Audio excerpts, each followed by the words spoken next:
अध्यापकों व शिक्षा अधिकारी के बीच मारपीट मामले ने तूल पकड़ा। अध्यापकों ने लघु सचिवालय परिसर में आमरण अनशन शुरू किया। डीईओ की गिरफ्तारी की मांग उठाए, अल्टीमेटम दिया कि कार्रवाई नहीं हुई तो धरने पर दे देंगे जान। चरखी दादरी। पिछले दिनों अध्यापकों व शिक्षा अधिकारियों के बीच मारपीट व आपसी विवाद को लेकर पुलिस द्वारा दर्ज की गई 2 अलग अलग एफआईआर का मामला लगातार तूल पकड़ता जा रहा है। पुलिस द्वारा 5 अध्यापकों की गिरफ्तारी करने के विरोध में जहां अध्यापकों ने कर्मचारी संगठनों के साथ मिलकर लघु सचिवालय परिसर में अनिश्चितकालीन आमरण अनशन शुरू कर दिया है, वहीं अन्य विभागों के कर्मचारी भी उनके समर्थन में उतर आए हैं। अध्यापकों ने अल्टीमेटम दिया कि अगर कार्रवाई नहीं हुई तो धरने पर ही जान दे देंगे। बता दें कि पिछले दिनों अध्यापक यूनियन के कर्मचारियों व शिक्षा विभाग कार्यालय के कर्मियों के बीच मारपीट हुई थी, जिसमें अध्यापकों ने जिला शिक्षा अधिकारी सहित अन्य कर्मियों पर मारपीट व मांगे पूरी नहीं करने के आरोप लगाए। वहीं जिला शिक्षा अधिकारी व अन्य कर्मचारियों ने अध्यापकों पर कई आरोप लगाते हुए पुलिस में एफआईआर दर्ज करवाई थी। दोनों पक्षों द्वारा एक दूसरे के खिलाफ दर्ज एफआईआर के चलते पुलिस ने 5 अध्यापकों को गिरफ्तार कर लिया गया, जिसके विरोध में अध्यापक संगठनों ने डीईओ कार्यालय को घेराव कर प्रशासन को कार्रवाई नहीं होने पर बड़ा आंदोलन की चेतावनी दी थी। इसी कड़ी में अध्यापकों ने दादरी के लघु सचिवालय परिसर में अनिश्चितकालीन आमरण अनशन शुरू कर दिया। अनशन पर न कर्मचारी बैठे और धरना शुरू किया। अध्यापकों ने स्पष्ट किया कि जिला शिक्षा अधिकारी सहित अन्य कर्मियों की तुरंत गिरफ्तारी हो और अध्यापकों पर दर्ज मुकदमे वापस हो। अगर प्रशासन ने उनकी मांगे नहीं मानी तो धरने पर ही जान दे देंगे। इस दौरान बार एसोसिएशन सहित अन्य सामाजिक व कर्मचारी संगठन भी उनके समर्थन में उतरे और आर पार की लड़ाई का ऐलान किया। कर्मचारियों के आमरण अनशन पर बैठे अध्यापक नेता मनोज सहरावत व राजेश सांगवान ने संयुक्त रूप से कहा कि बार बार प्रशासन को अवगत करवाया बावजूद इसके जिला शिक्षा अधिकारी व अन्य कर्मियों पर दर्ज एफआईआर के तहत तुरंत गिरफ्तारी हो और अध्यापकों पर दर्ज झूठा मुकदमा खारिज होना चाहिए।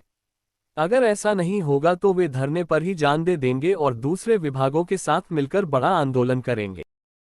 बताना चाहते हैं कि 4 अक्टूबर 2022 को जिला शिक्षा अधिकारी कार्यालय में जो रिश्वत की मुहिम हमने पिछले 1 वर्ष से चला रखी थी, उसके खिलाफ जो हमारे की यूनियन कार्यकारिणी पर और हमारे साथी कुलवीर साइंस अध्यापक पर जो हमला हुआ, उसके विरोध स्वरूप हमने सरकार को 10 तारीख को ज्ञापन सौंपा था उपायुक्त महोदया के माध्यम से, और 3 दिन का हमने समय दिया था। या तो प्रशासन इस पर चेत ले, नहीं तो हम आमरण अनशन पर बैठेंगे।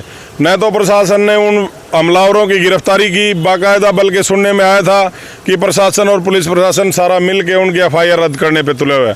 आज तक जब हम इस आंदोलन के अल्टीमेटम समय में आमरण अनशन पर बैठे हैं, अभी तक सरकार ने कोई कार्रवाई नहीं की उन दोषियों के खिलाफ, बचाने के खिलाफ, उनको शरण देने के खिलाफ। अतः हम अपने आमरण अनशन पर बैठे हैं।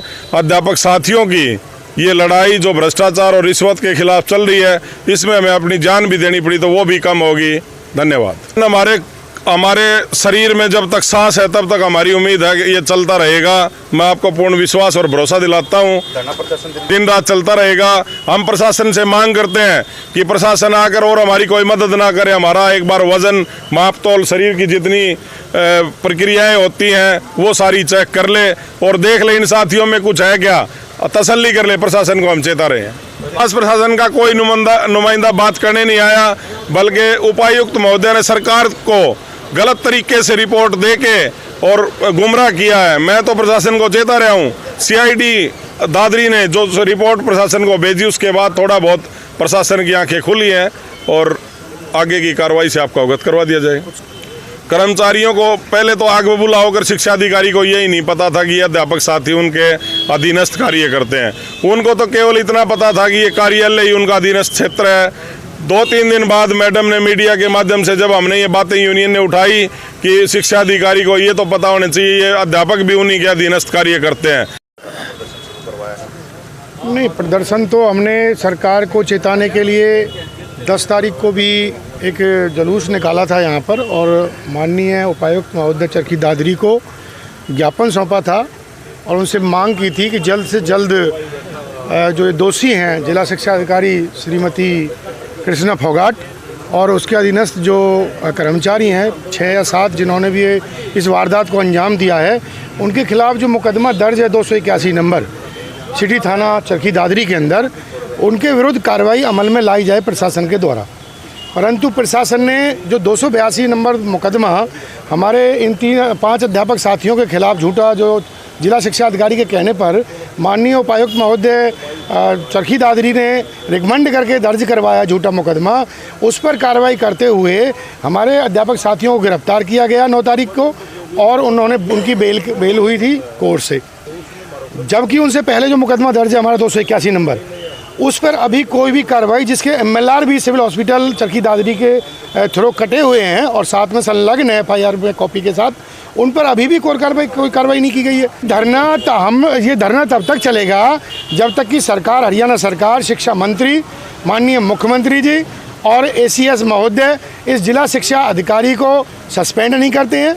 इसके साथ जो दोषी कर्मचारी 5 या 6 जो भी क्लर्क हैं उनको सस्पेंड नहीं करते हैं, इनका यहाँ से तबादला नहीं करते हैं। अगर ऐसा नहीं अमल में किया गया तो जो आंदोलन है, अब मैं एक चीज़ और आपको बता देना चाहता हूँ मीडिया के माध्यम से, और सरकार को चेताना चाहता हूँ, माननीय मुख्यमंत्री जी को और माननीय शिक्षा मंत्री जी को, वो ये नहीं समझें कि अध्यापक हैं, हम अध्यापक हैं, राष्ट्र के निर्माता कहा जाता है हमें, हम राष्ट्र का निर्माण करते हैं, लेकिन उनको ये मालूम नहीं है कि अध्यापक के हाथ में, अध्यापक का जो हाथ होता है उसमें दोनों चीज़ पलती हैं, विकास भी पलता है और विनाश भी पलता है।